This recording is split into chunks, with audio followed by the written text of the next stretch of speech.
Hello, traders. Today is Friday, July 11th, and this is my analysis for the pound yen, and we are on the 1 hour time frame. So, if you've been following along with my videos last couple of days on the 1 hour time frame, I've been saying that it did break structure down, but because the daily, weekly, and monthly are still in an uptrend, then more than likely this is just going to be a pullback to the last impulsive move up. Then what ended up happening? Impulsive down, corrective up, impulsive down, Fibonacci bounce, a golfing move to the upside. It's a perfect entry to go long.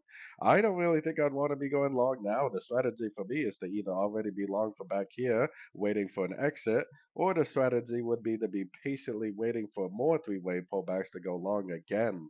Unfortunately, really, I mean, unless you want to drill down to a very, very short time frame and look for a three-way pullback, I don't really think I would want to try to go long now, and I definitely wouldn't want to go short when every single higher time frame is in an uptrend.